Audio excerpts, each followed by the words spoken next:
सभा झालेली आहे, मोठी सभा झालेली आहे, कसा प्रचार आहे? नाही, आपण बघता सोलापूर जिल्ह्यामध्ये, अख्ख्या महाराष्ट्रामध्ये आणि खास करून बार्शीमध्ये प्रचंड मोठा उत्साह लोकांच्या मध्ये या निवडणुकी संदर्भात आहे. आणि या शहराचा विकास कोण करू शकतं तर भारतीय जनता पक्ष करू शकतो. आदरणीय राजाभाऊ करू शकतात आणि त्यांच्या नेतृत्वाखाली जे पॅनल आहे ते करू शकतं. आज जनतेला विश्वास आहे आणि म्हणूनच एवढ्या मोठ्या संख्येनं आज लोक या ठिकाणी उपस्थित आहे हे आपण सगळेजण पाहताय. आणि बार्शीकरांना आम्ही सगळेच आश्वस्त करतो की या शहराचा विकास करायचा असेल तर फक्त भारतीय जनता पक्ष करू शकतो आणि ते जनतेला या निमित्तानं मान्य आहे. विरोधकांकडून पैसे वाटल्याचा जो आहे तो आरोप केला जातोय, कशा पद्धतीने कोणी पैसे वाटले?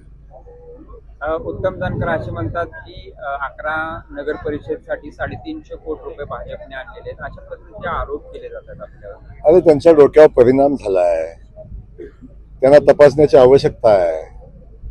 आता आपण मैदानात येऊन काम करा. मी सातत्यानं सांगतोय, कधी मत चोरी, कधी EVM मध्ये घोटाळा, कधी पैसे आले, ही तकलादू कारणं काढून पराभवाची कारणं का शोधताय तुम्ही?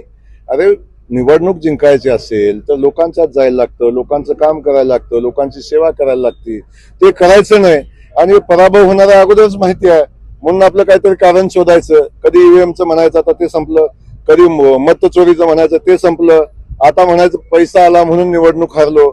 याची कारणं शोधायचं काही कारण नाही. त्यामुळे त्यांच्या डोकं तपासण्याची वेळ आलेली आहे. नक्की जनता तपासेल. आता भाऊ, खासदार ओमराजे असं म्हणतायत की सत्तेच्या जीवावरती तो पैसा वाटला जातो, पैसे घ्या तुम्ही पण त्यांना त्यांची लायकी दाखवा. आता कोण कोणाकडून पैसे घेतो याचा अभ्यास करण्याची आवश्यकता आहे. इथल्या कॉन्ट्रॅक्टरना माहिती आहे, इथल्या सगळ्या ज्या कंपन्या जी कामं होत आहेत त्यांना माहिती आहे. त्याच्यावर मी जास्तीचं बोलणार नाही. त्यामुळे ते काय म्हणतात तो त्यांच्याजवळ ठेवा. पैसे कुणाचे घ्यायचे नाही घ्यायचे जनतेला कळतं आणि जनतेला कुणाच्या पाठीशी राहायचं हेही कळतं. त्यामुळे जनता ठरवेल, जनतेला ठरवू द्या. माहिती आहेत आणि बाबळी माहिती आहेत, त्यामुळे इथे येऊन कुणी दहशतीची भाषा करू नका अशा पद्धतीचं विधान तुम्ही काल मोहोळमध्ये केलेलं होतं.